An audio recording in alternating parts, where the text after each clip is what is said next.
This is Nebraska Farmcast from the Center for Agricultural Profitability at the University of Nebraska-Lincoln. I'm Ryan Evans. For older farmers and ranchers, the decision to retire and pass the operation along to the next generation can be a difficult one. Oftentimes, the older generation can find it difficult to give up the power and control that they have accumulated over their careers, and they may not know what else to do.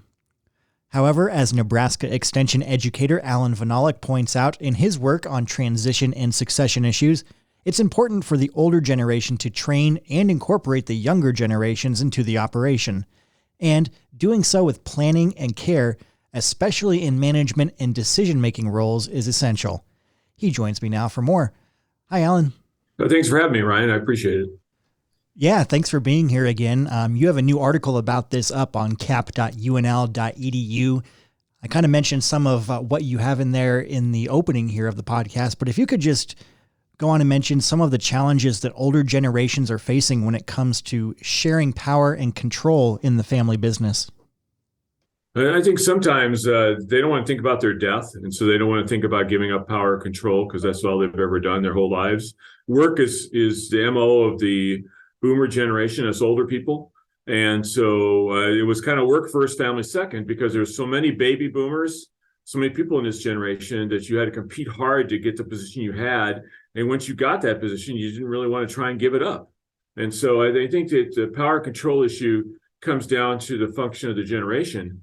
And because that older generation really values the control and power that they've had, they have a hard time giving it up. They don't want to think about passing. And more importantly, they don't necessarily want to retire because they don't know what else they do because all they did is work. They work first and didn't develop other hobbies and habits and things like that they can do once they quit working. So I think those are some of the factors that go into this. It doesn't fit everyone, but it fits a few people. And why is it so important to train and incorporate those younger generations into the business in a planned, measured way, as you write in the article? So it's got to be planned and measured because I've seen situations where especially from an ag situation where the young person's gone off to college, they come back, the older generation says, hey, you've been to UNL or you've been to Colorado State or Kansas State or wherever, and you're trained, you know what to do. I'm just going to turn the whole thing over to you. And if you do that, and within 3 hours, you're going to be mad at each other because the young person will make a decision that you don't agree with as the older person. And so the older person's going to call them out on that decision because they think it's a terrible decision. But the young person's going to be mad because, hey, you just told me I was in charge. And so I think we have to avoid those things. I think that if we put the young person on the business end of fencing pliers or business end of a pitchfork for very long and don't give them any responsibility, they're not going to stay very long. I think they'll just leave. And so I think that the whole thing has to be balanced. And so what I'm trying to say here is that I think that we have to give the young person some management, maybe give them control of an 80 or just one piece of pasture, or, one set of cattle, or put them in charge of the marketing program or whatever. And you give them enough to cut their teeth to get experience, but you don't give them enough to sink the operation. So you have to just carve your operation up a little bit and give them some management. And if you give them control of an 80 or a quarter or something like that, or pivot or whatever, then you stay out of it. That's their decisions. They do all their decision making. They make all the calls on that. And if they screw up, they screw up. And you don't say a word. Just let it happen. And keep records and know what was profitable. And we'll know if it wasn't profitable. Again, you're not giving them enough to hang the operation, get the operation in trouble, but you're going to give enough to give experience. Because at the end of the day, how did any of us learn? We learned by doing something and making mistakes. We learn from our mistakes. That's how we learn. So I think that's the important thing, the reason we have to get this done in a planned, controlled way. And as they gain some experience, then you just give them more. And I think that's a good way to have the older generation phase out. I think that's a good way to give the younger generation the experience they need to do a good job going forward. What are some strategies you recommend that can help a family to better share power and control? So I think the older generation especially, but the younger generation too, for that matter, have to follow these 4 items and 4 ways to think about this. Number one is they have to treat each other fairly and seriously, which is a matter of respect. In other words, please respect each other and each generation for what they bring to the operation and what they're bringing to the table. The respect is a huge issue. Another one is inclusion. In other words, are we going to include me or not? Involve family members in decision-making that affects the family and the family business, especially on the farm. A third one is collaborate. In other words, let's work together instead of against each other, or not include the other generation in figuring out how we're going to go forward to solve problems and reach goals. So collaboration is huge. It kind of goes along with inclusion. And the last one then is lead. Let me lead. I just talked about that, leading them in a controlled environment where mentoring can happen, respect, inclusion, collaboration, membership, and leadership will help bring that next generation along quicker so they can take full control of the operation. And you've also outlined some practices that can contribute to the success and longevity of family businesses in the article. Can you explain those? So the research has been done on this, and it's been found that there's 5 practices that help families be successful for a long period of time. One is keeping the founders' entrepreneurial spirit alive. That wouldn't necessarily be the boomer generation. That might be their parents. What was their entrepreneurial spirit that started that farming or ranching operation? Now let's think about that and how we have to think forward that way on that entrepreneurial spirit. And then the second one is embracing a motivational style of leadership. In other words, let's not be regressive. Let's be motivated, and let's think about what could happen, and let's think about other options, and let's think about ways to make this better.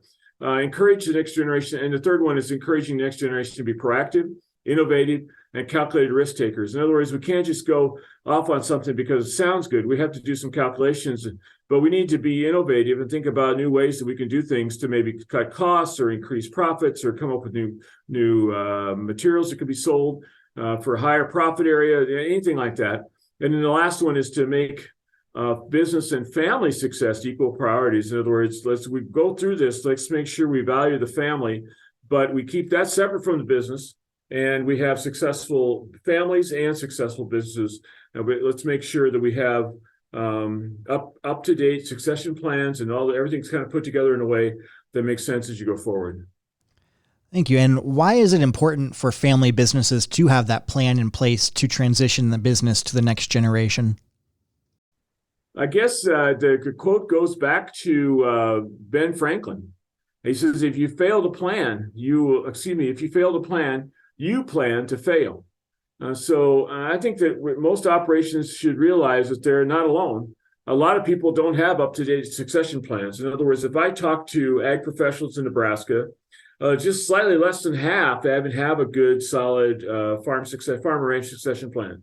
So getting a good succession plan in place is really important, especially if you're the half that doesn't have an up-to-date succession plan. And what's really weird is that we have to remember that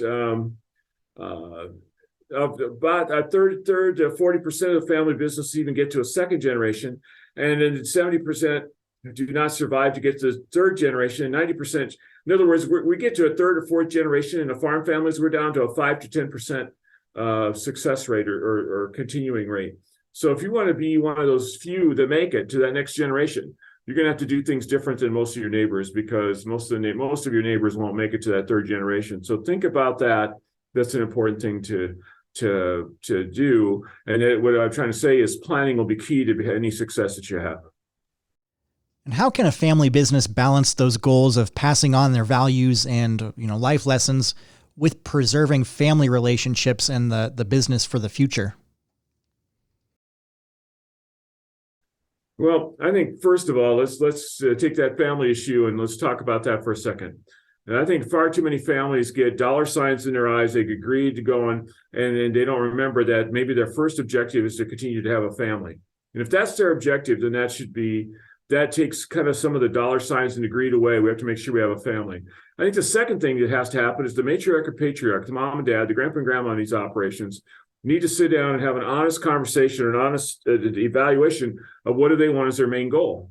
A lot of them will want the on-farm kid or on-ranch kid or kids to succeed. They want that ranch to continue. They want that farm to continue.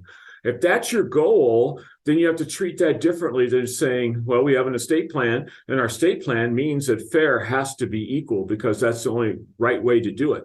I think if we're going to keep families on the farm, we have to treat the estate plan as being how we're going to make sure that happens. And that looks different than just making fair and equal the same. I think that fair and equal will not be the same if we're really committed to continuing that farming or ranching operation. So let's make sure we have that discussion and make sure the entire family knows what that discussion looks like, because maybe the main objective is to keep the farm or ranch going. And if that's true, then fair won't always be equal. And we have to make sure people understand that if we want that family business and that legacy, that farm legacy, ranch legacy, to survive going on to generations to come. And just to close it out, do you have any more advice for family business owners and managers who want to make that successful transition to the next generation with their business? Well, it's the most important piece of advice. The most important piece of advice is just simply, please communicate with your family members. We have to have good, solid conversations about what we think, what the visions are, what the goals are. And I think that just communication is really the key. And the key to communication is not talking. The key to communication is listening. Find out what the other party has to say. Find out what the different generations have to say. Ask questions that are probing and clearing questions so they understand what we want to have happen. In other words, we have to make sure we are listen to understand, not to be understood. It's a really important point. And so good communication is going to be solid and important, and you include all the family together when you have those conversations, so everybody kind of knows what might happen. It's a really important step. And if you need more tips on that, make sure you contact me. Great. And as always, be sure to check out cap.unl.edu/succession for so many great resources that Allan has spearheaded. We've got webinars, we've got more videos, we've got articles, more podcasts in the succession realm, and really great information here today. Check out his new article on recognizing power and control when it comes to the estate planning process. Allan, thanks so much for your time. Thanks for having me.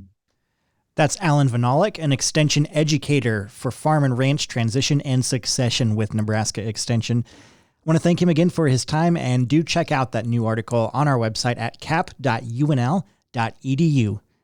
I'm Ryan Evans. Thanks for listening.